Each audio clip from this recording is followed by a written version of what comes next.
ومن أحسن قولا ممن دعا إلى الله وعمل صالحا وقال إنني من المسلمين. السلام عليكم ورحمة الله. ওয়ালাইকুম আসসালাম ওয়া রাহমাতুল্লাহি ওয়া বারাকাতুহু। শায়েখটা প্রশ্ন করতে চাইছিলাম এর ব্যাপারে, সকাল সন্ধ্যা জিকিরের ব্যাপারে অনেক সময় ভুলে যাই। সবাইকে সকাল সন্ধ্যা জিকির। আমি নিউ ইয়র্ক থেকে বলছি স্যার। আচ্ছা বলেন। সকাল সন্ধ্যা জিকিরগুলো অনেক সময় ভুলে যায়, তো এটা পর কতক্ষণ পর্যন্ত টাইম লিমিটেড, কতক্ষণ পর্যন্ত এই জিকিরগুলা করা যাবে যদি ভুলে যায় আর কি? যেহেতু হ্যাঁ জি, বিসমিল্লাহির রহমানির রহিম, আলহামদুলিল্লাহ ওয়াসসালাতু ওয়াসসালামু আলা রাসূলিল্লাহ ওয়া আলা আলিহি ওয়া সাহবিহি আজমাইন ওয়া বাদ। এই জিকিরগুলির নাম হচ্ছে আজকারুস সাবাহ, সকালবেলা জিকির, ওয়াল মাসা, সন্ধ্যাবেলা জিকির। সুতরাং সকালবেলা জিকিরগুলি সকাল যতক্ষণ পর্যন্ত সকাল বলা হয় ততক্ষণ পর্যন্ত আদায় করতে পারবেন, তার আগেও না আর পরেও না। তারপর যদি হয়ে যায় তাহলে জানবেন যে সময় চলে গেছে, আজকে আমার হলো না, জিকির ছুটে গেল, ইচ্ছাকৃত হোক আর অনিচ্ছাকৃত হোক। এরকম সন্ধ্যাবেলা জিকির যখন থেকে বৈকাল বলা হয় তখন থেকে শুরু করে সন্ধ্যা পর্যন্ত আদায় করতে পারবেন। তারপরে যখন নাম আর সন্ধ্যা থাকবে না, রাত হয়ে যাবে, তখন আর আদায় করা চলবে না। এটা সংক্ষেপে বললাম। এখন একটু খুলে বলি।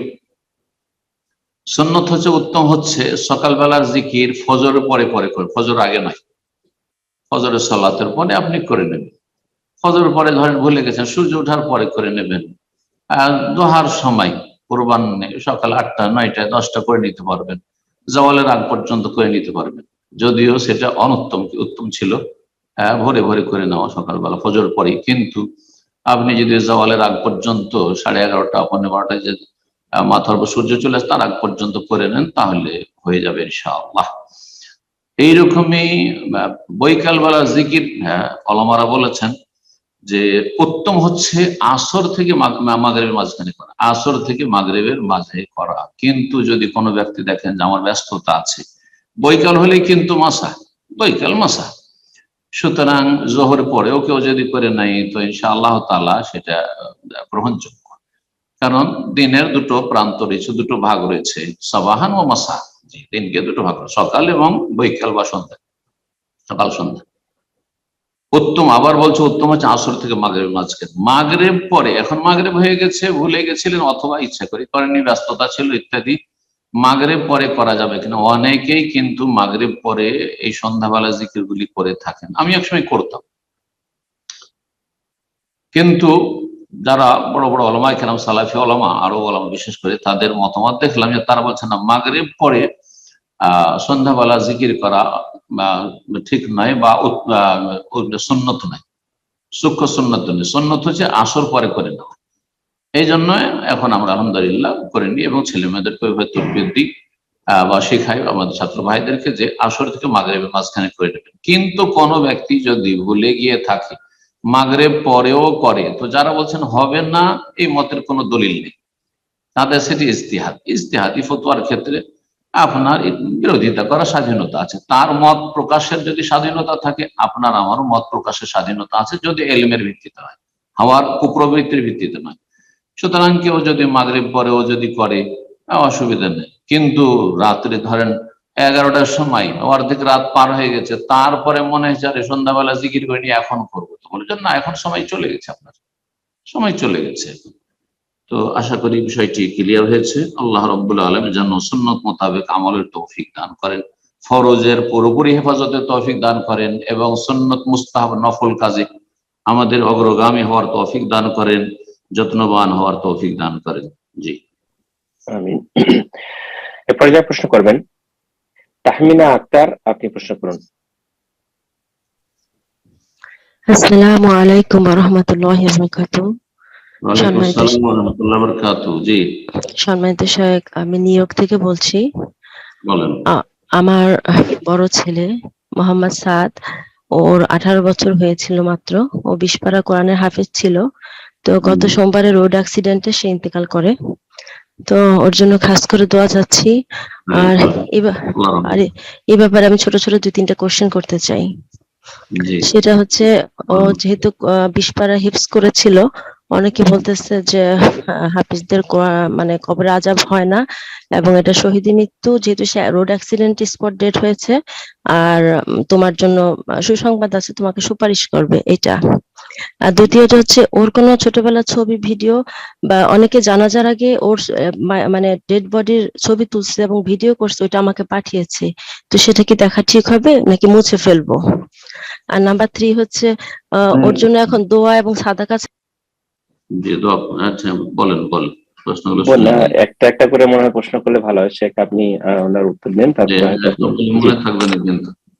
মনে আছে আপনার ইকরাম ভাই? প্রথম প্রশ্ন ওনার, প্রথম কথা জি, ওনার প্রশ্ন ছিল প্রথমটা, 20 পারা হাফেজ ছিল এবং সে মারা গেছে। ওনাকে বলছে যে তার কবরে আযাব হবে না এবং ওনাকে শাফায়াত করতে পারবেন, এই ধরনের উনি যেটা জানছেন এটা জানা। আর দ্বিতীয়টা তার ভিডিও সম্পর্কে। আমি উত্তর দিয়ে দিই, পরে উনি বলবেন। ওনাকে বলার সুযোগ দিন, ঠিক আছে, যেহেতু শোক সন্তপ্ত আছেন। আল্লাহ রহম করেন, আল্লাহ উত্তম ধৈর্য ধারণে তৌফিক দান করে। দোয়া করি, ইন্না লিল্লাহি ওয়া ইন্না ইলাইহি রাজিউন। ইন্না লিল্লাহি মা আখাযা ওয়া লাহু মা আতা ওয়া কুল্লু শাইইন ইনদাহু বিআজালিন মুসাম্মা। নবী সাল্লাল্লাহু আলাইহি ওয়াসাল্লাম বলেছেন, আমরা সকলে আল্লাহ এবং আল্লাহর কাছে একসময় সবাইকে ফিরে যেতে হয়, আম্বিয়া রাসূলগণকে ফিরে যেতে হয়েছে। ইন্না লিল্লাহি মা আখাযা, যা নিয়েছেন সেটাও আল্লাহর। ওয়া লাহু মা আতা, যা আমাদেরকে এখন দিয়ে রেখেছেন, মানে আমরা বেঁচে আছি বা আমাদের যা নিয়ামত রয়েছে সেগুলিও আল্লাহর। ওয়া কুল্লু শাইইন ইনদাহু বিআজালিন মুসাম্মা, সবকিছুর সময়সীমা আল্লাহর কাছে সুনির্ধারিত রয়েছে, সুপরিমিত রয়েছে। সুতরাং কেউ দুনিয়াতে থাকতে আসেনি। ওমা জাআলনা লিবাশারিন মিন ক্বাবলিকাল খুলদ, আল্লাহ নবীকে বলছেন যে তোমার পূর্বে কোন মানুষকে স্থায়িত্ব দান করেনি পৃথিবীতে, কেউ থাকতে আসেনি, সবাই ক্ষণস্থায়ী জীবনে আছে, মুসাফির খানায় আছে। জি, কখন যে হুকুম হয়ে যায়। আফাই মিথ্যা, হে নবী তুমি যদি মারা যাও, ফাহুমুল খালিদুন, তারা চিরকাল থাকবে, কেউ থাকবে, কাফেরও থাকবে না আর ভালো মানুষও থাকবে না, কেউ দুনিয়া থাকবে, দুনিয়াও ধ্বংস হয়ে যাবে, এমনকি দুনিয়াও থাকবে, পৃথিবী থাকবে না, একমাত্র আল্লাহ থেকে যাবে। আল্লাহ আমাদের হিসাবে নেবেন। সুতরাং আল্লাহর কাছে হিসাব দেওয়ার প্রস্তুতি তৌফিক দান করেন। দোয়া করি আপনার এই ছেলেকে জান্নাতুল ফিরদৌস দান করেন, গুনাহ খাতা মাফ করেন এবং শাহাদাতের মর্যাদা দান করেন। শহীদ বলে আখ্যায়িত করবেন না, তবে দোয়া করবেন, আশা করবেন যে আল্লাহ, আশা করি আল্লাহ শাহাদাত তার কবুল করবেন, এটা বলতে পারেন। অথবা দোয়া করি আল্লাহ যেন তার শাহাদাত কবুল করেন। কিন্তু নিশ্চিত অমুক শহীদ, এগুলো বেদাতীদের তরিকা। কারণ আপনি আমি গায়েব জানি না। শহীদ হওয়ার জন্য সর্বনিম্ন ইমানের হেফাজত জরুরি, মুসলিম হওয়া জরুরি। তো কি অবস্থায় কে দুনিয়া থেকে যে, আমাদের যেহেতু শেষ পরিণাম জানে, কারো সম্পর্কে সার্টিফিকেট দেওয়ার ইখতিয়ার আমাদের নেই, একমাত্র আল্লাহ বা তার রাসূল ওহীর মাধ্যমে যাদেরকে সার্টিফিকেট দিয়েছেন। বিষয়টি অত্যন্ত জরুরি বিষয় জেনে রাখা। আল্লাহ যেন শাহাদাত কবুল করেন এবং আল্লাহ রাব্বুল আলামিন যেন তার পারলৌকিক জীবনকে আল্লাহ সুখময় করেন। আপনাদেরকে উত্তম ধৈর্য ধারণের সবরে জামির আল্লাহ তৌফিক দান করেন এবং তাকে আপনাদের জন্য সুপারিশকারী হিসাবে কবুল করেন। হাফেজে কোরআন, 20 পারার হাফেজ ছিল, হাফেজে কোরআন সুপারিশ করবে এ মর্মে হাদিস রয়েছে, যদি জয়ীফ, তবে ছেলে মেয়েরা নেক হলে তারা সুপারিশ করতে পারে। একজন মমিন আরেকজন মমিনের জন্য সুপারিশ করে, বাপ মাও ছেলে মেয়েদের জন্য সুপারিশ করতে পারে যদি নেক হয়। তো এটা যেহেতু স্বীকৃত, তো ইনশাআল্লাহ তারা সেটা একবারে না করা যায় না, আশা করা যায় যে সুপারিশ করবে। আর তারপরে মানুষ কখনো কারো সুপারিশের উপর নির্ভরশীল হবে না, নিজের ঈমান এবং নেক আমল বেশি বেশি বাড়াবে, আল্লাহর রহমত নির্ভরশীল হবে, আল্লাহর রহমতের আশা করবে। নিজের ঈমান ঠিক রেখে, আমল ঠিক রেখে, নিজের ব্যালেন্স ঠিক রেখে তারপর আল্লাহর রহমতের আশাবাদী হবে। কারণ আল্লাহর রহমত ছাড়া কেউ জান্নাত পাবে না, যেমন নবী সাল্লাল্লাহু আলাইহি ওয়াসাল্লাম বলেছেন। তো আপনার ছেলের লক্ষণ ভালো, কারণ এই রকমের মৃত্যু, রোড অ্যাক্সিডেন্ট বা এই ধরনের, নবী সাল্লাল্লাহু আলাইহি ওয়াসাল্লাম যেহেতু বলেছেন আল হাদমু শাহীদ, যদি কেউ ধাক্কা খেয়ে, সে কোনো বিল্ডিং এর ধাক্কা খেয়ে, গাড়ির ধাক্কা খেয়ে, রোড অ্যাক্সিডেন্টে আর কিছু হয়, তাহলে সে হচ্ছে শহীদ। তো সুতরাং আশা করা যায় যে আল্লাহ তাকে শাহাদাতের মর্যাদা দান করেন, দোয়া করেন। আর তারপরে যে প্রশ্নগুলি আছে আমার ঠিক আপনার এত কথা মনে নেই, সুতরাং আপনি বলতে পারেন। জি, ভিডিও সম্পর্কে উনি প্রশ্ন করছিলেন যে ওনার বাচ্চার ভিডিও ছিল। জি, ওনার ভিডিও, হ্যাঁ, যে ওই ছেলের ভিডিও আছে। দেখেন, ডেড বডি, মৃতদেহের ছবি তোলা এবং ছবি তুলে রাখা, সুরক্ষিত রাখা, এটা জায়েজ নয়। যারা এগুলো কাজ করছেন খুব গর্হিত কাজ করছেন, ভালো কাজ করছেন না। এবং এই দৃশ্য সেই ছেলে যদি বেঁচে থাকতো তাহলে এটা কখনো পছন্দ করতো না। এইরকমই যারা রোগী একেবারে খুব সিরিয়াস অবস্থায় হাসপাতালে, আর তার স্যালাইন চলছে অথবা আইসিইউতে আছে, আর ছবি তুলে দেখতে গেলেন আর ছবি তুলে দিয়ে দিলে সোশ্যাল মিডিয়া, এগুলো জায়েজ নয়। আপনি চিন্তা করেন, আপনি সুস্থ থাকলে দেবেন আপনার করতে, কথা বলতে পারলে? সে যদি পার্থক্য এগুলো পছন্দ করে, এই অবস্থা দেখবে একজন আরেকজনের সাথে দেখা সাক্ষাৎ করার সময় কত সুন্দর সে যে, আর কত সুন্দর হয়ে দেখা সাক্ষাৎ করে। সুতরাং এগুলো ভালো কাজ নয়। আমাদের এক শ্রেণী দিনী ভাইয়েরা তাদের জাহালতের কারণে, অজ্ঞতার কারণে এইসব কাজগুলি করে থাকে। অসুস্থ ব্যক্তির ছবি প্রকাশ করা, তারপরে আপনার মৃত ব্যক্তির মৃতদেহ আপনার প্রচার করা, আর তারপরে সেই ছবি তুলে সোশ্যাল মিডিয়ায় ছেড়ে দেওয়া অথবা একে অপরকে সেন্ড করা, এসব জায়েজ নয়, এগুলো ভালো কাজ নয়, মোটেই করবেন না এসব কাজ। আর এটাকে সুরক্ষিত রাখবেন না। সুরক্ষিত রাখলে হবে কি, এটা তাজাদ্দুদুল আহজান বা তাজদিদুল আহজান, আপনি শোককে জাগিয়ে তুলছেন। শরীয়তের একটি নীতিমালা হচ্ছে শোককে ভুলে যাওয়ার চেষ্টা করতে হবে, শোককে অন্তর থেকে, দুঃখকে, কষ্টকে মুছে দেওয়ার যথাসাধ্য তাড়াতাড়ি চেষ্টা করতে হবে। আপনি যখনই একটা মৃতদেহ দেখবেন, যখনই একটি অ্যাক্সিডেন্ট ঘটনা দেখবেন, যখনই ওই ছেলের মৃত ব্যক্তির ছবি দেখবেন, তখন তো আপনি আপনার শোককে জাগিয়ে তুলছেন। বিশেষ করে প্রিয়জন হলে, মা বাবার ক্ষেত্রে, ছেলে মেয়েদের ক্ষেত্রে ইত্যাদি, স্বামীর ক্ষেত্রে, স্ত্রীর ক্ষেত্রে। সুতরাং এগুলো জায়েজ নয়, জায়েজ নয়। জি, তো এসব থেকে বেঁচে থাকবেন, আল্লাহ হেফাজত করুন। আর তার জন্য যেটা উপকারী আর আপনাদের জন্য উপকারী সেটা করুন। এহরেস আলা মায়ান ফাওকা, আপনার জন্য উপকারী, আপনার ছেলে দুনিয়া থেকে চলে গেছে, তার জন্য উপকারী হচ্ছে আপনি দোয়া করবেন, তার জন্য দান সাদাকা করবেন, হজ উমরা করে দেবেন, বদলি চলবে, এইগুলো করবেন যেগুলো দিয়ে নেকি পৌঁছানো যায় শরীয়ত সম্মত। আমার একটা আলোচনা রয়েছে ইসালে সওয়াব সম্পর্কে সুন্নতি তরিকায়, খুব গুরুত্বপূর্ণ, সেটা শুনবেন যাতে করে বেদাত গুলি থেকে বাঁচতে পারেন আর সুন্নত মোতাবেক কোন মাইয়াতকে নেকি পৌঁছাতে পারেন। আল্লাহ তৌফিক দান করুন, আল্লাহ রহম করুন। আমিন। বোন, আপনার 3য় নম্বর প্রশ্ন, আপনি ফোনটা আনমিউট করে নিন, প্রশ্ন করুন। না, আমার এইটাই কোশ্চেন ছিল, যেমন এখন দোয়ার সাদাকার পাশাপাশি ওর জন্য কি, মৃত ব্যক্তির জন্য ওমরা বা হজ, বা যদি তার ফরজ রোজাগুলা কিছু মানে কাজা থেকে থাকে, তো ওইটা কি আমরা করে দিব কিনা, এইটাই আমার কোশ্চেন ছিল, আর কিছু না। ওরা হজ বলে দিলাম, ওরা হজ এগুলো করতে পারবেন আপনাদের নিজেরটা করার পরে। নিজের বাকি আছে আর আপনি নিজেরটা মোটেই করেননি, আর আপনি বদলি করবেন, যেটা হানাফি মযহাবে প্রচলিত, এক শ্রেণীর হানাফি মযহাবের হুজুররা চলে আসছে আর করছে, এটা জায়েজ নয়, হাদিস বিরোধী। কথা বলছেন, নবী সাল্লাল্লাহু আলাইহি ওয়াসাল্লাম বলেছেন, আগে তুমি হজ করো, হুজ্জান নাফসা সুম্মা হুজ্জান শুবরমা, শুবরমার পক্ষ থেকে লাব্বাইক লাব্বাইক একজন সাহাবী বলছিলেন, বলে যে আগে নিজের হজ পুরা কর আর তারপরে শুবরমার পক্ষ থেকে। কেউ যদি বদলি হজে চলে আসে, বদলি উমরাতে চলে, অথচ নিজেরটা করে, তো অটোমেটিক্যালি নিজের দিকে হয়ে যাবে, কনভার্ট হয়ে যাবে, নিজের জন্য হয়ে যাবে, বদলি হবে না। তো এইটাই যেন খেয়াল থাকে। আর বাকি থাকলো দান সাদকা করবেন। আর রোজার বিষয়টি, সিয়াম যদি কাজা থাকে, যদি কাজা থাকে সন্ধ্যার ভিত্তিতে চলবে না। জি, জানা আছে কাজা আছে, কতটি আছে জানা আছে, তাহলে কাজা। জানা নেই, কত হয়তো সারা জীবনে যেহেতু ইয়াং ছেলে ছিল কত ছেড়েছে, না, অনুমান ভিত্তিক কাজা জায়েজ নাই, এগুলো বেদাতি তরিকা, আর এসবের কোনো কাফারাও নাই। তবে যখন জানা আছে, যদি জানা থাকে তাহলে, আর তারপরে সে সুযোগ পেয়েছে, ধরেন একজন রমজান মাসে অসুস্থ ছিল আর তারপরে ওই সেই অসুস্থতায় মারা গেছে, তাহলে তারপর রোজাই ফরজ হয়, কারণ সে রোজা কাজা করার সুযোগই পায়নি, তো আদায় করার সুযোগ পায়নি, তারপর ফরজই হয়।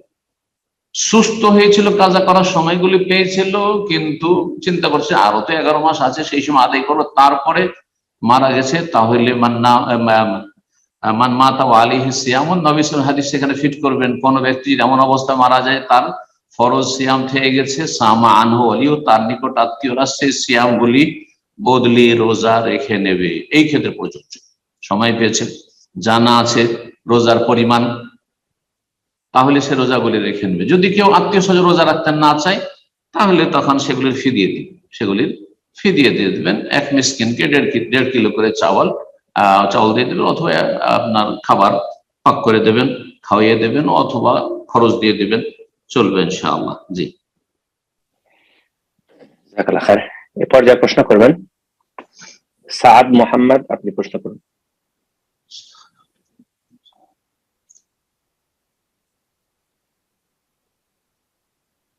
জি, আপনার ফোনটা আনমিউট হয়েছে, আপনি প্রশ্ন করুন।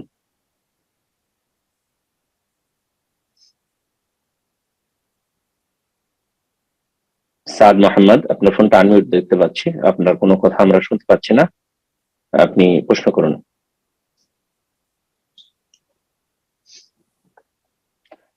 ইনশাআল্লাহ আমরা এই পর্যায়ে আরেকজনকে সুযোগ করে দিচ্ছি, প্রশ্ন করবেন। সাদ আহমেদ, আপনি প্রশ্ন করুন।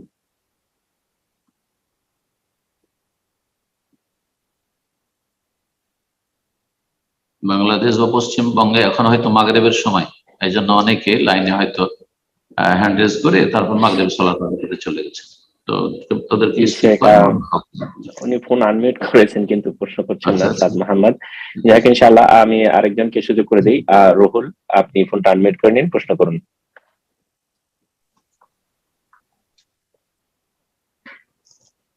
আসসালামু আলাইকুম শাহেখ, ভালো আছেন? ওয়ালাইকুম আসসালাম ওয়া রাহমাতুল্লাহি ওয়া বারাকাতুহু। জি আলহামদুলিল্লাহ, ভালো আছেন আপনারা? আল্লাহ তো ভালোই রাখছে, আলহামদুলিল্লাহ। কোথা থেকে শাহেখ, বলছেন? আমার প্রশ্ন হলো যে বেনামাজি যদি দোয়া করে কোনো কারণে। কোন জায়গা থেকে বলছেন? কোচবিহার থেকে বলছি। কোচবিহার, পশ্চিমবঙ্গ। কোচবিহার অনেকে বুঝবেন না, মানে সারা বিশ্বের লোক আমাদের সাথে আছে, বলবেন কোচবিহার পশ্চিমবঙ্গ কমপক্ষে। আচ্ছা আচ্ছা। জি শাহেখ, আমার প্রশ্ন হলো যে বেনামাজি যদি দোয়া করে যে কোনো কারণে, আবার জিয়ারত করে, আবার বাম্মার জন্য যদি দোয়া করে, তে সেটা কি দোয়া কবুল হবে? এটা আমার প্রশ্ন। যার যার ইবাদত শুদ্ধ, তার দোয়া শুদ্ধ, তার ইমামত শুদ্ধ। বেনামাজি যদি বড় কাফের হয়, এটাকে সঠিক ফতোয়া মনে করেন, তাহলে তার ইবাদত শুদ্ধ হয় না কুফরি অবস্থায়, শুধু তার দোয়াও শুদ্ধ না, দোয়া কোনো কাজে আসবে না। আশা করি বিষয়টি বুঝেছেন। আর এটি হচ্ছে সঠিক মত। তবে অধিকাংশ ওলামারা এই ক্ষেত্রে যে ফতোয়া দিয়েছে সেটা হচ্ছে, সে ছোট কাফের, বড় কাফের নয়, ইসলাম থেকে এবার বহিষ্কৃত নয়, মুরতাদ নয়, সে হচ্ছে ফাসিক, পাপিষ্ট।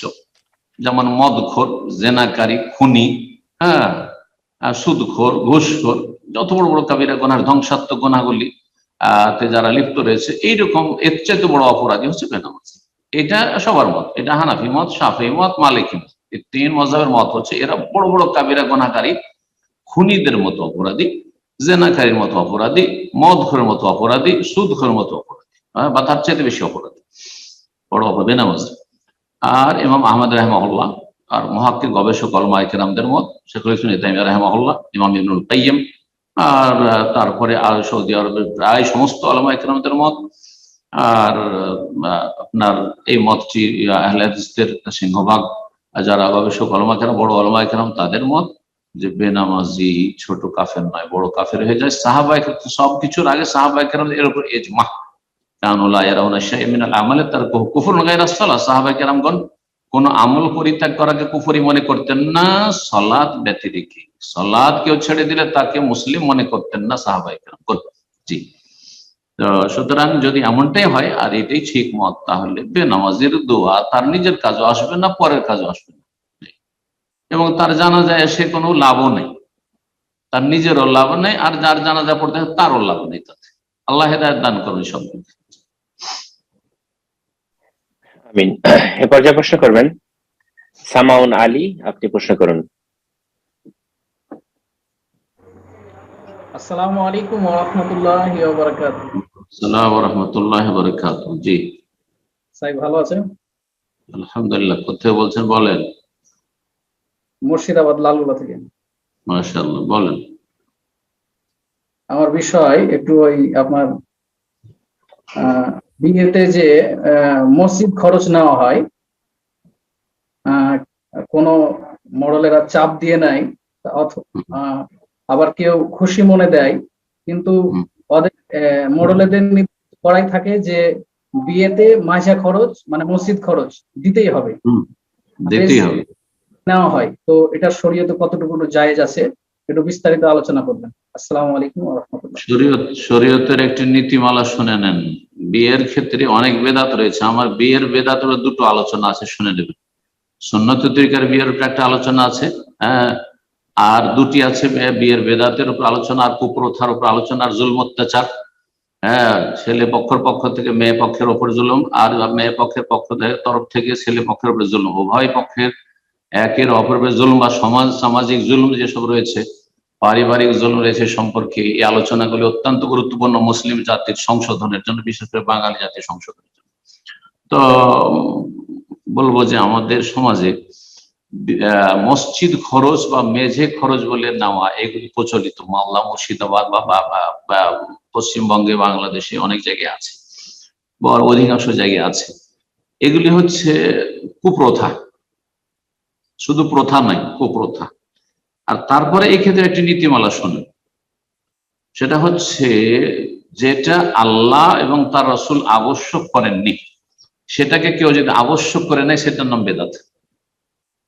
আল্লাহ রাসূল যেটাকে জরুরি মনে করেননি, সেটাকে কেউ যদি প্রথাগতভাবে জরুরি মনে করেন যে করতেই হবে, এই প্রথা আদায় করতে হবে, না হলে চলবে না, তাহলে এটি বেদাত। এবং এটি হচ্ছে কুপ্রথা এবং কুসংস্কার, খুরাফাত এবং বেদাত।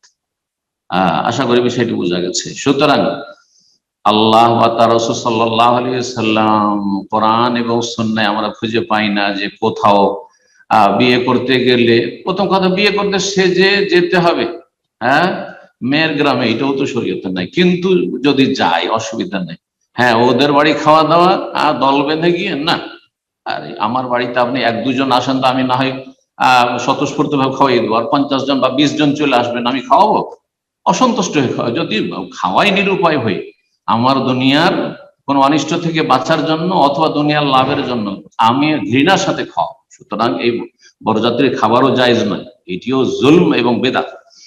তো ঠিক ওই রকমই এই যে বিয়ে করতে গিয়ে ওখানে যখন যাবেন, সেখানে বিভিন্ন খরচ খরচা আদায় করে, হাত ধোয়া খরচ, তারপরে গাড়ি ঘেরে নেবে, তারপরে রাস্তা ঘেরে নিয়ে বন্ধ করবে, ফিতা কাটা খরচ, আর তারপরে আপনার মসজিদ খরচ, আর অমুক খরচ, আর তারপরে যিনি বিয়ে পড়ালেন তাকে বাধ্যতামূলক পয়সা দিতে হবে। ঠিক আছে, তার যদি সেটা পারিশ্রমিক হিসাবে দেওয়া হয় যে সে সময় দিয়েছে, অন্য কাজে ব্যস্ত থাকুক, এটুকু জায়েজ, ঠিক আছে।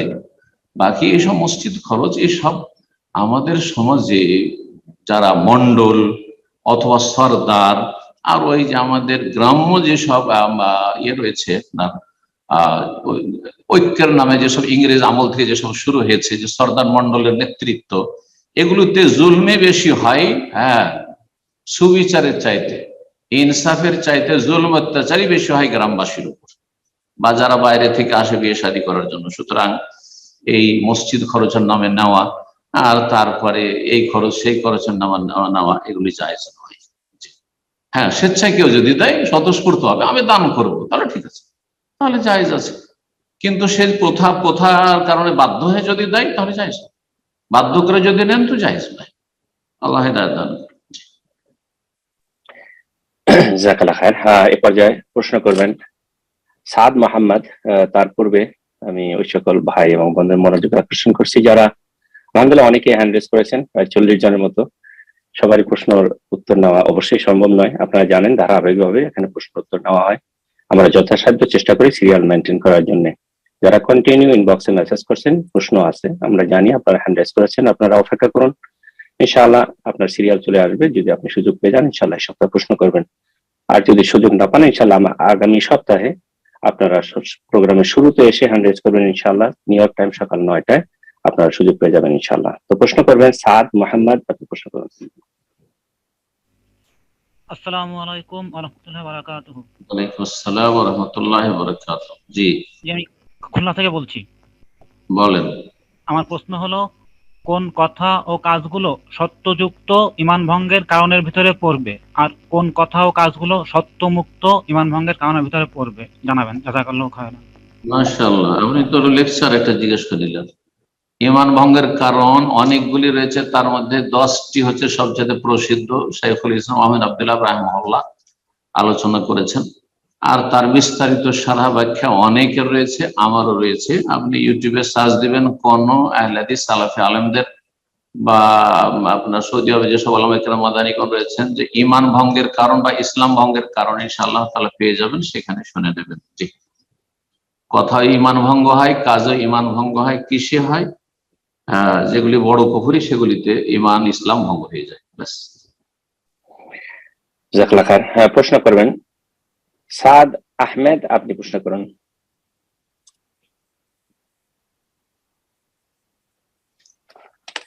সাদ আহমেদ, আপনাকে আবার সুযোগ করে দিচ্ছি, আপনি প্রশ্ন করুন।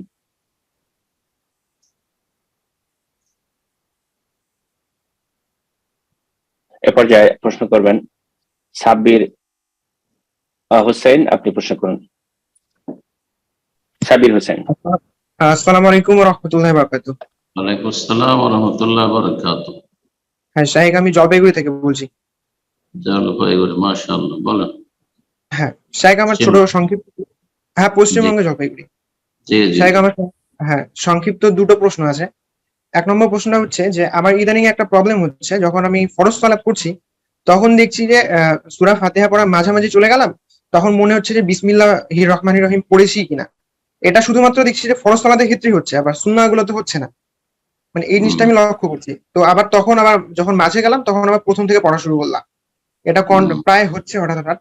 আর দ্বিতীয় প্রশ্ন হচ্ছে যে বাড়িতে যদি তেলাওয়াত করার মতো কেউ না থাকে বা আরবি কেউ জানে না, মানে পড়তে পারছে না, তো সেক্ষেত্রে কোনো জিন আসরগ্রস্ত ব্যক্তি বা বাড়িকে যদি হেফাজত করার জন্য যদি সূরা বাকারার তেলাওয়াত চালিয়ে দেওয়া হয় ইউটিউব দেখে বা ইউটিউব থেকে, তো এতে কি কোনো নেকি পাওয়া যাবে?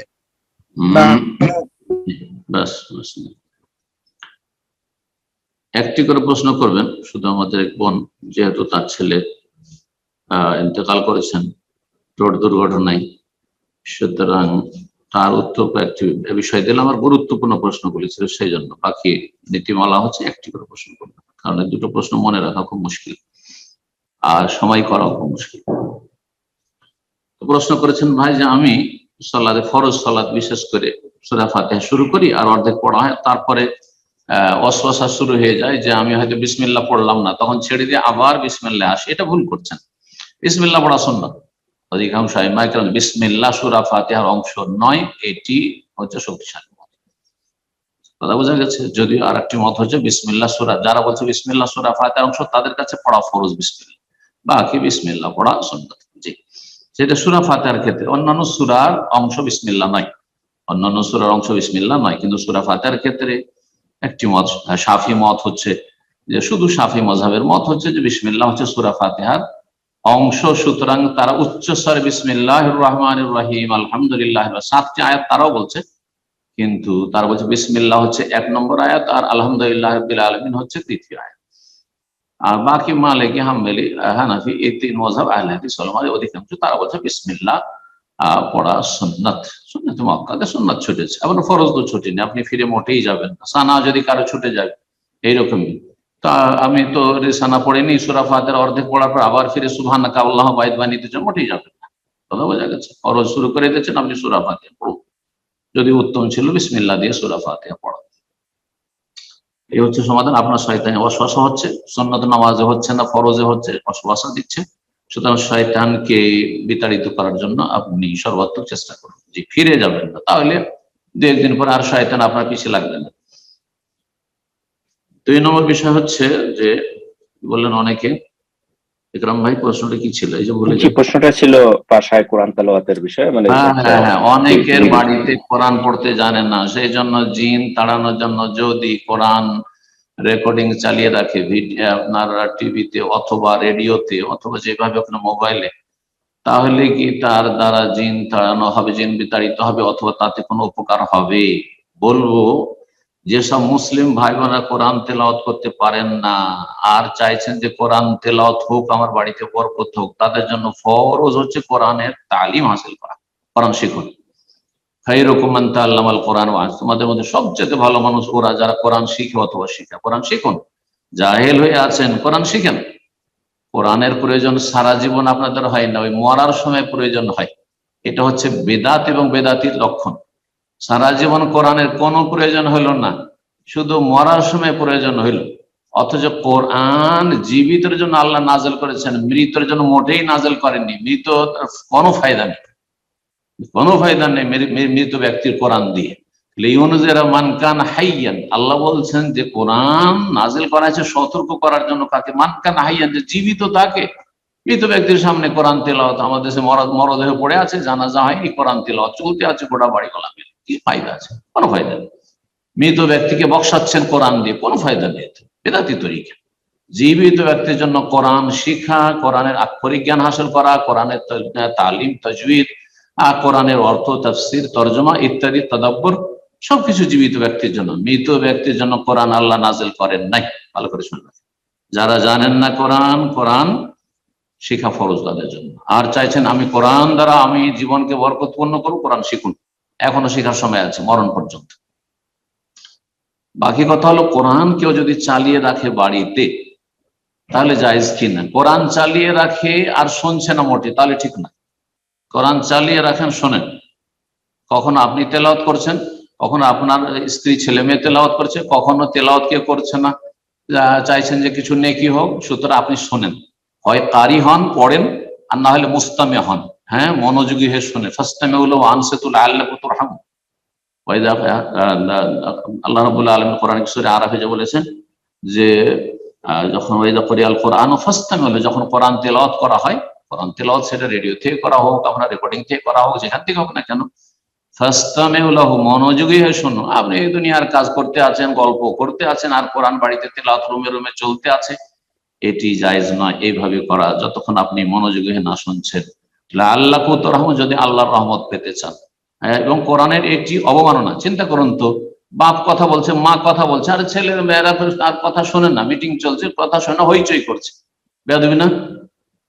বাপের সাথে যদি মায়ের সাথে বেয়াদবি হয়ে যায়, বড় ভাইয়ের সাথে বেয়াদবি হয়ে যায়, ওস্তাদের সামনে কথা বলা, সবাই কথা বলছেন শুনছেন না, ওস্তাদের কথা বেয়াদবি হয়ে যায়, তো রব্বুল আলামিন, হ্যাঁ রব্বুল আলামিন সমস্ত বিশ্ব জাহানের রব, সমস্ত মানুষের রব, তার কালামুল্লাহ চলছে, আর গল্প গুজব চলছে, দুনিয়ার সংসারের সমস্ত কাজ চলছে, এমনি তেলাওয়াত চলতে আছে, আল্লাহর কালাম চলতে আছে, কত বড় বেয়াদবি এটি, মোটেই জায়েজ নয়।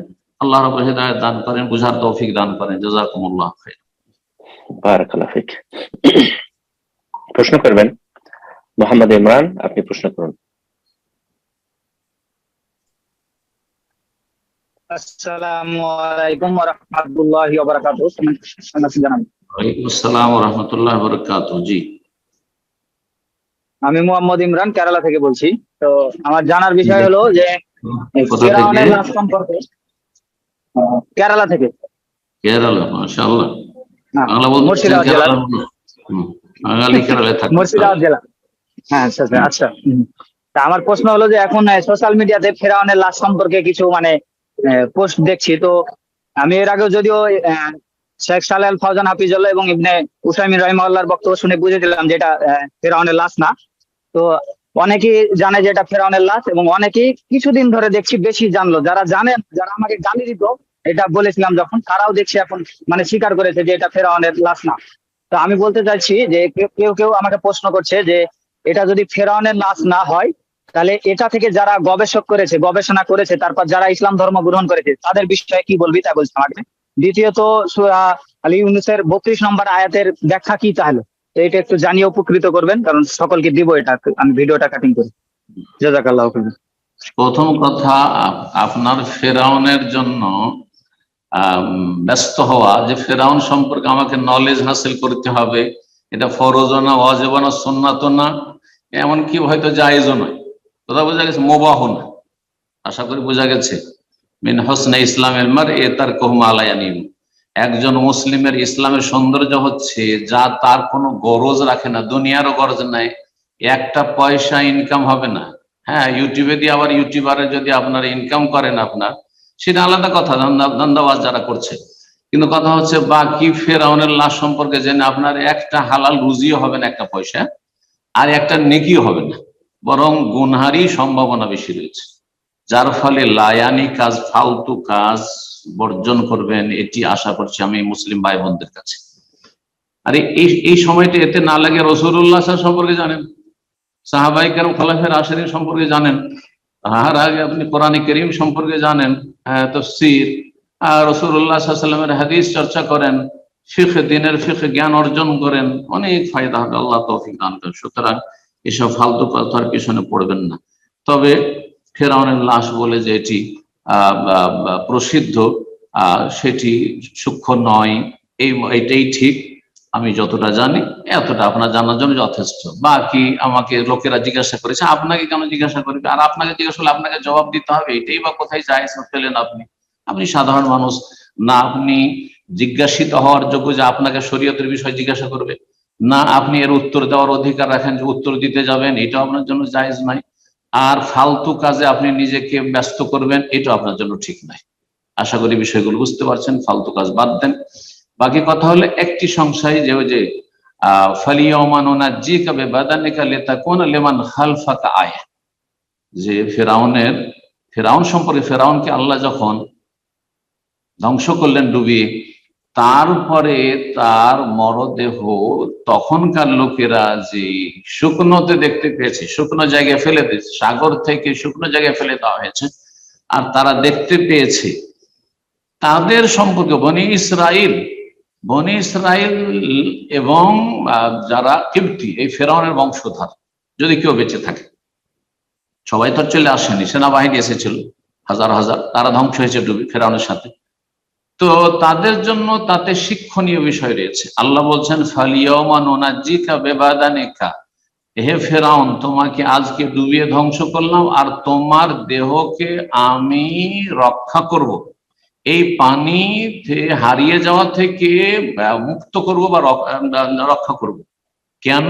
লিতাকুনা লিমান খালফাকা আয়া, তোমার পিছনে যারা আছে, তুমি তো ধ্বংস হয়ে গেলে, কিন্তু তোমার পিছনে যারা এখন বেঁচে আছে, তোমার বংশধর কিপ্তিরা আর ওই বনি ইসরাইলরা, তাদের জন্য যেন তুমি একটি শিক্ষণীয় বিষয়, নিদর্শন হয়ে যাও, আল্লাহর কুদরতের বহিঃপ্রকাশ হয়ে যাও, যে আল্লাহ ইচ্ছা করলে ধ্বংস করে দিয়ে আবার তোমাদের সামনে লাশকে পাঠিয়ে দিতে পারে। দেখো ফেরাউনকে দেখো। কেন? কারণটা কি? কারণটা এই যে কিপ্তিরা যারা ফেরাউনকে রব বলতো, তারা বলছে না না না, ফেরাউন ধ্বংস হয়নি, অন্যরা ডুবতে পারে কিন্তু ফেরাউন ডুবেনি, ফেরাউন আছে, ফেরাউন বেঁচে আছে। যেমন মুসলিম সমাজের যারা শিরকি কুফরি আকীদার, তারা বলছে না ওলিয়া উলিয়া মরেও মরে না। হ্যাঁ, মরা কথা তাদের ক্ষেত্রে বলা যাবে না, আত্মগোপন করে। যদি মুসলিম সমাজের লোক এইরকম কুফরি কথা বলতে পারে, তো ফেরাউনের বংশধর কেন ডুবে না? ফেরাউন তো রব, ও কি করে ডুবতে পারে? ডুবেনি, ডুবাকে অস্বীকার করছে। তারপরে বনি ইসরায়েলদের উপর এত আতঙ্ক ছিল ফেরাউনের জুলম অত্যাচারের, তাদের পুরুষদেরকে জবাই করত আর নারীদেরকে দাসীতে পর্যন্ত করেছিল, আর কত যে কঠিন শাস্তি দিত সামান্য কোন রকমের এদিক সেদিক হইলে। এই যে জুলমের শিকার তারা ছিল, এত ভয়ে ভীত সন্ত্রস্ত ছিল বনি ইসরায়েল মুসলিমরা সেই যুগে, এর মুমিনরা, মুসা আলাইহিস সালামের কওম, যে তারা বিশ্বাসই করতে পারছে না। আর তারা দেখতে চাইছে ফেরাউন কি আসলে মরেছেন না এখনো এসে আমাদেরকে আবার ধরবে, এখন আমাদের জুলম অত্যাচার শুরু, আবার জবাই করা শুরু করবে। সেই জন্য আল্লাহ দেখিয়ে দিলেন যে দেখো ফেরাউনকে তো তোমরা চেনো, দেখেছো তোমরা জীবিত অবস্থায় এই জালেমকে, আর দেখো এই যে মরদেহ, লিতাকুনা লিমান খালফাকা, লিমান খালফাকা মানে মিনাল আহিয়া, সেই যুগের লোকদের জন্য যেন নিদর্শন হয়ে যায়। এটি হচ্ছে আয়াতের তাফসীর। আয়াতের তাফসীর এই নয় যে কিয়ামত পর্যন্ত যত লোকেরা আসবে মিউজিয়ামে দেখবে আর তারপরে তারা সেখান থেকে শিক্ষা নেবে, না না, মোটেই এই ব্যাখ্যা নয়। আসলে ভুল ব্যাখ্যা অনেক বক্তারা এখানে করে বিভ্রান্ত করেছে। আশা করি বিষয়টি বোঝা গেছে। জাযাকুমুল্লাহ খাইর। বারাকাল্লাহু ফীক। পর্যায়ে প্রশ্ন করবেন আবু ইসমাইল, আপনি প্রশ্ন করুন।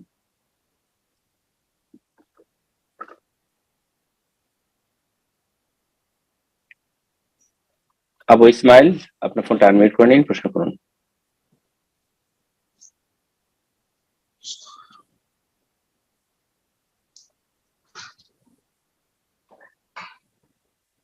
ইনশাআল্লাহ আমরা এ পর্যায়ে আরেকজনকে আমরা সুযোগ করে দিচ্ছি, প্রশ্ন করবেন ওয়াসিম শেখ, আপনি প্রশ্ন করুন।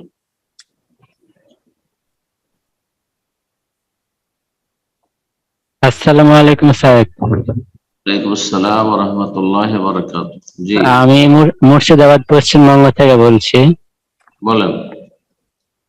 স্যার আমার বয়স 20 বছর, আমি বিএ সেকেন্ড ইয়ারে এখন পড়ছি। মাশাআল্লাহ, আল্লাহ হেদায়েত 8 মাস হলো একটা পরিস্থিতিতে ফেসে গিয়েছিলাম, তারপর হেদায়েত পেয়েছি আলহামদুলিল্লাহ।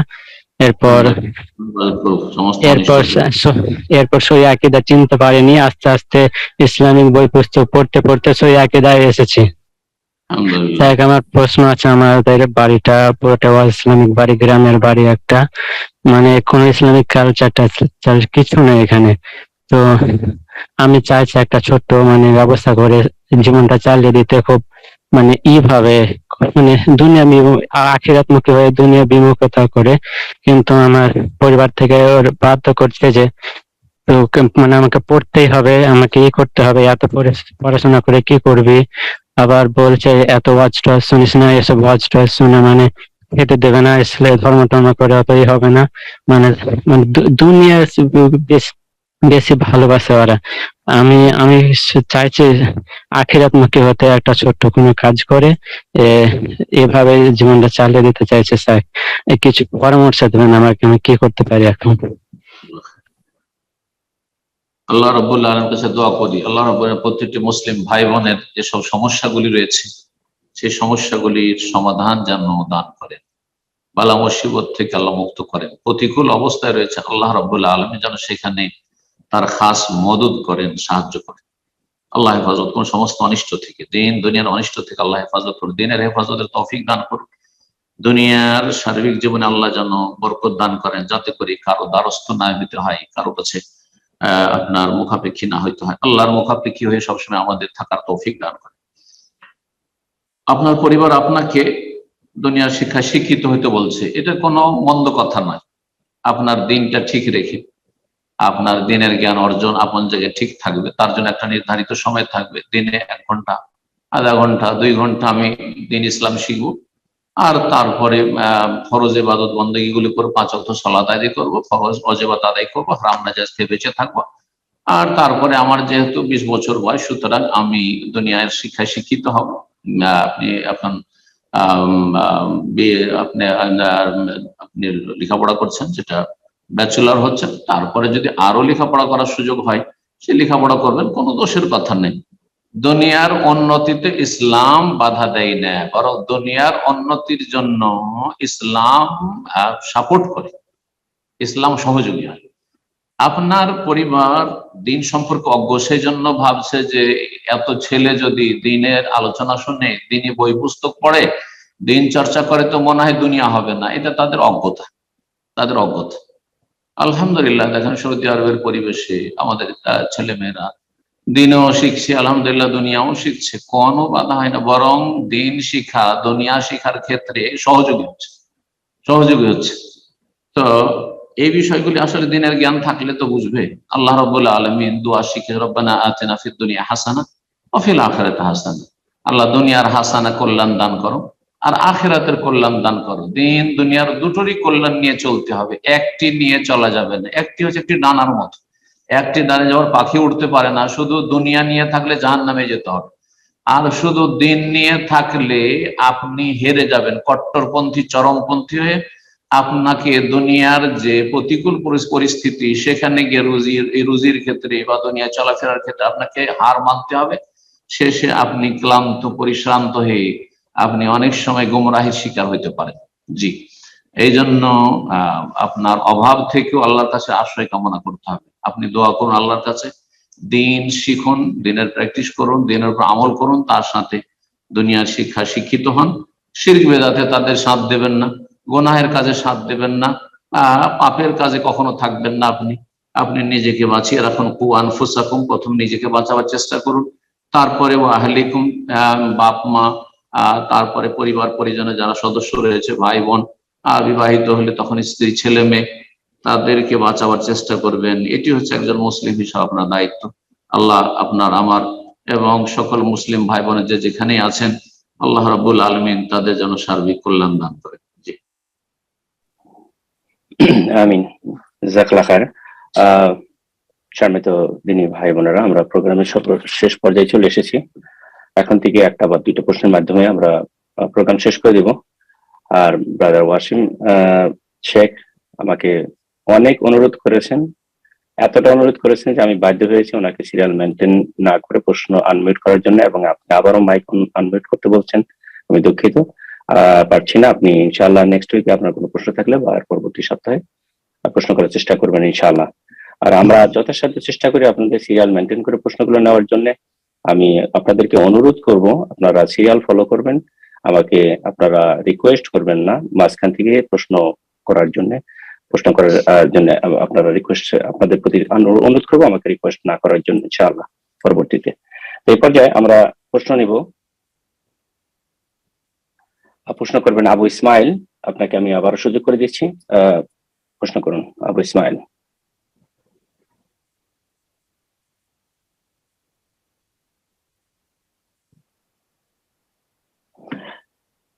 যারা হ্যান্ড রেজ করেছেন প্রশ্ন করার জন্য অনুরোধ থাকবে আপনারা অ্যাটেনশন দিবেন, নাম মেনশন করার সাথে সাথে ফোনটা আনমিউট করে প্রশ্ন করার জন্য, যাতে করে সময়গুলো কাজে লাগাতে পারে ইনশাআল্লাহ। পর্যায়ে প্রশ্ন করবেন জামান, আপনি প্রশ্ন করুন। আসসালামু আলাইকুম প্রিয় শেখ। আসসালামু আলাইকুম ওয়া রাহমাতুল্লাহি ওয়া বারাকাতুহু। জি বলেন। প্রশ্ন হলো আমি পার্টনারশিপে একটা নিউ ইয়র্ক থেকে বলতেছি। আচ্ছা আচ্ছা বলেন। আমি পার্টনারশিপে একটা ব্যবসা করতে চাইতেছি। বর্তমানে ব্যবসার ক্যাশ টাকা যতটুকু সবই আমি দিতেছি, কিন্তু পরবর্তীতে আমার পার্টনার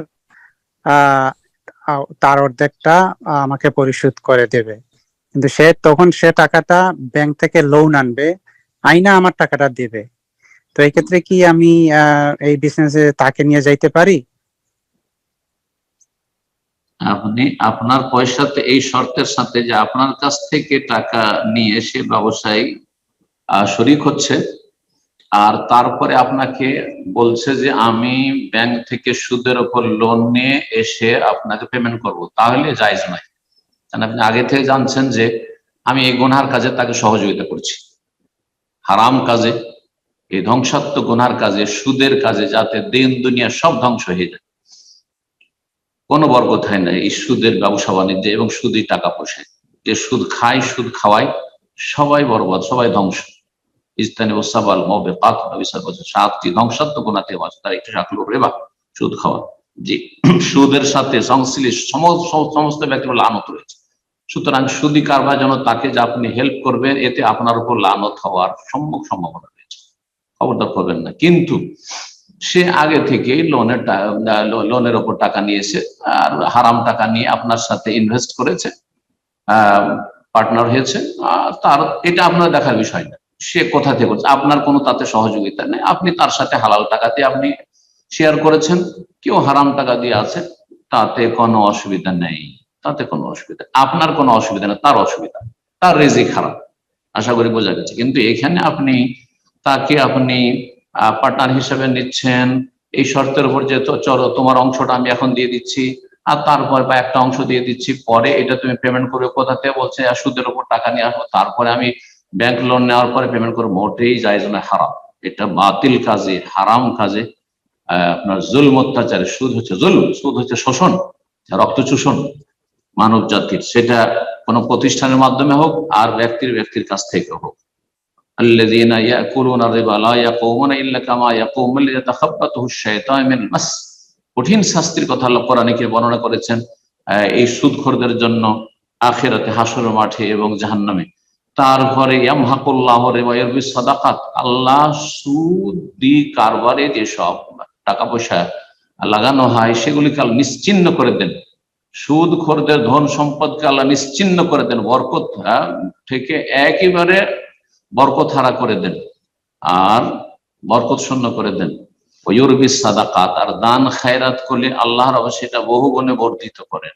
সুতরাং আপনি যারা সুদী কারবার করে জেনে শুনে কোন রকমে তাদের সাথে সহযোগিতা করবেন না। জি, আজকে সর্বশেষ প্রশ্ন নেব ইনশাআল্লাহ, এর মাধ্যমে আজকে আমাদের প্রোগ্রাম শেষ হয়ে যাবে। তার পূর্বে বলবো যারা অনেকেই হ্যান্ড রেজ করেছিলেন, প্রশ্ন করতে পারলেন না, আগামী সপ্তাহে নিউ ইয়র্ক টাইম সকাল 9টায় আমাদের জুম প্রোগ্রামে যুক্ত হয়ে শুরুতেই হ্যান্ড রেজ করবেন এবং শুরু থেকে শেষ পর্যন্ত প্রোগ্রামে থাকার চেষ্টা করবেন।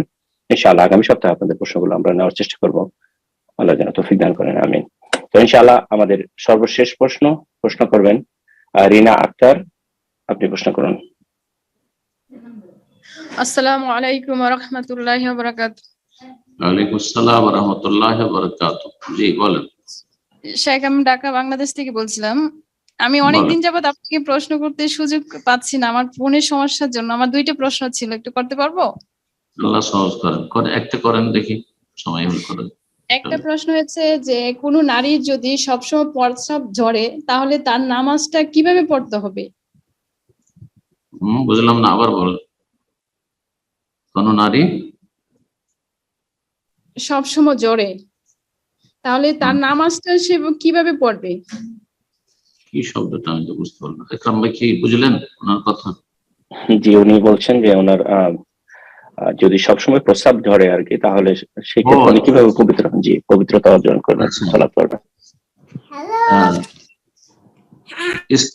স্থায়ী ভাবে যে নাপাক থাকে, মান হাদাস ও দায়েম, যার নাপাকি স্থায়ী, সবসময় পেশাব ঝরুক অথবা ব্লিডিং হোক অথবা আর কিছু ইস্তেহাজা যেমন রোগী, এইরকম যদি হয় তো তার সালাত পড়ার নিয়ম কি হবে?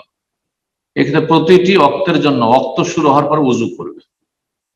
ইস্তেহাজা রোগী সম্পর্কে নবী সাল্লাল্লাহু আলাইহি ওয়াসাল্লাম উযু করতে, প্রতি ওয়াক্তে উযু করতে বলেছে। ফাকানা তাতাওয়াদ্দা লিকুল্লি সালাতিন, সেই মহিলা সাহাবিয়া প্রতিটি সালাতের জন্য উযু করতেন, এক উযুতে এক সালাত আদায় করবে।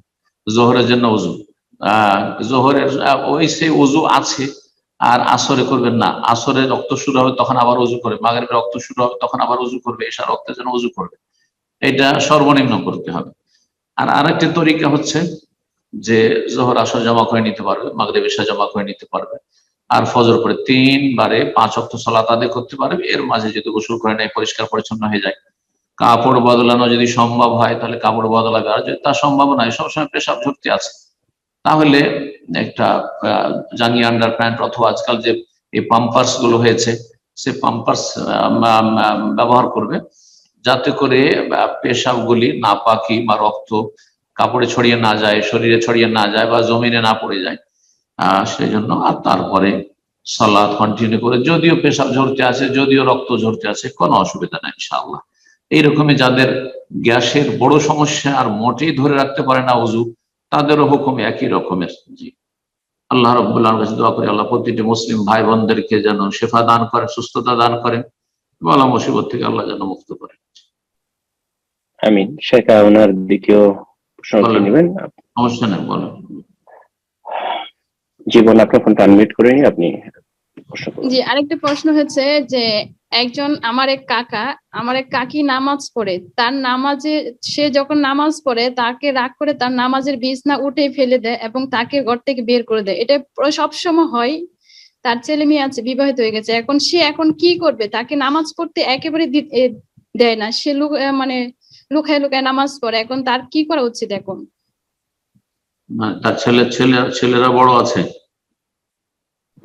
জি, বিবাহিত, সবাই বিবাহিত, ছেলের মেয়েরা। সেই মহিলা বোনকে বলবো যে আপনার এই কাফের মুরতাদ স্বামীর সাথে সংসার করা জায়েজ নয়, হারাম। একদিনও তার সাথে 1 ঘন্টা অবস্থান করা জায়েজ নয়, এবং এই বিয়ে থাকে না, সে মুরতাদ। সুতরাং মুরতাদের সাথে কোনো মুসলিমের বিয়ে থাকে না, বিবাহ বিচ্ছিন্ন। আপনার সাথে তার কোন রকমের বৈবাহিক সম্পর্ক নেই, সে আপনার স্বামী না, সে কাফের। ওয়ালান ইয়াজআলাল্লাহু লিল কাফিরিন আলাল মুমিনিনা সাবিলা, কোন কাফেরকে আল্লাহ মুমিনের উপর কর্তৃত্ব, নেতৃত্ব আল্লাহ শরীয়তের বিধানে দেননি। সুতরাং কাফের স্বামী হবে আর মুমিন মুসলিম নারী হবে, এটা মোটেই জায়েজ নয়। তো আপনার সে স্বামী নয়, সে মুরতাদ, আপনি মুসলিম, আপনি জান্নাতি, সে জাহান্নামী অবস্থায় চলে গেল ইনশাআল্লাহ। সুতরাং আপনি আপনার আলহামদুলিল্লাহ যে জানতে পারলাম যে আপনার বড় ছেলের আছে, আপনি ছেলের বাড়িতে থাকবেন, ছেলের ওপর আপনার ভরণ পোষণ ফরজ, ছেলের কাছে থাকবেন। আপনার ছেলেদের জন্য ফরজ যে আপনাকে এই কাফের মুরতাদ থেকে মুক্ত করবে এবং তারা আপনার ভরণ পোষণের ব্যবস্থা করে তাদের সাথে রাখবে। এই মুরতাদ স্বামীর সাথে আপনার সংসার করা মোটেই জায়েজ না। জি, আল্লাহ হেফাজত করুন।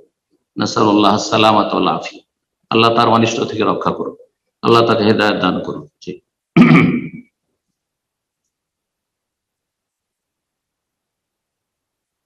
জাযাকাল্লাহ খায়ের শেখ। তো ইনশাআল্লাহ এখানে শেষ করে যান, আগামী সপ্তাহে ইনশাআল্লাহ বাকি আমরা ভাই বোনেরা আমাদের সারা বিশ্ব থেকে সাথে ছিলেন, বিশেষ করে সেসব ভাই বোনদের জন্য দোয়া করি আল্লাহ তাদের উত্তম প্রতিদান দান করেন। উপকারী জ্ঞান দান করে, দিন সম্পর্কে ভালো জ্ঞান অর্জনের তৌফিক দান করেন, নেক আমলের বেশি বেশি তৌফিক দান করেন, ফরজ ওয়াজিবের হেফাজতের পুরোপুরি তৌফিক দান করেন, হারাম নাজায়েজ থেকে আল্লাহ যেন আমাদের সকলকে বাঁচিয়ে রাখেন এবং আল্লাহ রাব্বুল দিনের খাদেম হিসেবে আল্লাহ আমাদের সকলকে যেন কবুল করে আপন আপন জায়গা থেকে। সবাই আমরা দিনের খাদেম, দিন আল্লাহর দিন সাহায্য প্রাপ্ত, সে আমার দ্বারা হোক আর আপনার দ্বারা হোক, যার দ্বারা হোক। আমরা যদি আল্লাহর দিনে সাহায্য না করি, এমন জাতিকে আল্লাহ নিয়ে আসবেন তাদের দ্বারা দিনকে আল্লাহ ইসলামকে টিকে রাখবে, ইসলাম থাকবে। আমরা যদি মুসলিম নাও থাকি তবু ইসলাম থাকবে। অন্য কোন জাতিকে আল্লাহ নিয়ে এসে দিন ইসলামের খেদমত নেবেন, ওয়াইন তাতাওয়াল্লাউ ইস্তাবদিল কওমান গায়রাকুম সুম্মা লা ইয়াকুনু আমসালাকুম। সুতরাং যারা ইসলামের শত্রুতা করছে তাদেরকে বিশেষ করে একটি মেসেজ দিচ্ছি, আপনারা কিছুই করতে পারবেন না, ইসলাম থাকবে। এমনকি আমরা যারা জন্মগত মুসলিম আর ইসলামের মাশাআল্লাহ কিছু খেদমত করছেন, তারা যদি কেউ না করি তবু ইসলাম থাকবে। ইসলাম আমাদের মুখাপেক্ষী না, আমরা ইসলামের মুখাপেক্ষী। মানব জাতির মুখাপেক্ষী ইসলাম নাই, মানব জাতি ইসলামের মুখাপেক্ষী। আল্লাহ যেন বিষয়টি বোঝার প্রতিটি মানুষকে তৌফিক দান করেন এবং অমুসলিমদেরকেও দাওয়াত দিচ্ছি তারা যেন এই বিষয়টি বুঝে ইসলাম সকলের দিন, তাদের ধর্ম, তাদের জীবন বিধান আমাদের জীবন বিধান, মানব জাতির জীবন বিধান। আল্লাহ সকল মানুষকে দিন ইসলামের দিকে ফিরে আসার তৌফিক দান করেন এবং যারা দিন ইসলামের উপর রয়েছেন আল্লাহ তাদেরকে ইস্তেকামত দিনের উপর অটলতা দান করেন, সমস্ত গুমরাহি থেকে বক্রতা থেকে আল্লাহ যেন বাঁচিয়ে রাখেন এবং সমস্ত দুনিয়ার দিনের অনিষ্ট থেকে আল্লাহ হেফাজত করে, জালেমের জুলুম থেকে আল্লাহ মুসলিম উম্মাহ রক্ষা করেন এবং মাজলুমদেরকে আল্লাহ যেন সাহায্য করেন। যেসব ভাইয়েরা বিশেষভাবে আমাদের এই প্রোগ্রাম অ্যারেঞ্জ করেছেন আল্লাহ তাদের জাযায়ে খায়ের দান করেন, তাদের দিন দুনিয়া সার্বিক কল্যাণ দান করেন। আল্লাহ আমাদের সকলের সার্বিক কল্যাণ দান করেন। ওয়া সাল্লাল্লাহু সাল্লাম আলা নবিয়িনা মুহাম্মদ ওয়া আলা আলিহি ওয়া সাহবিহি আজমাইন।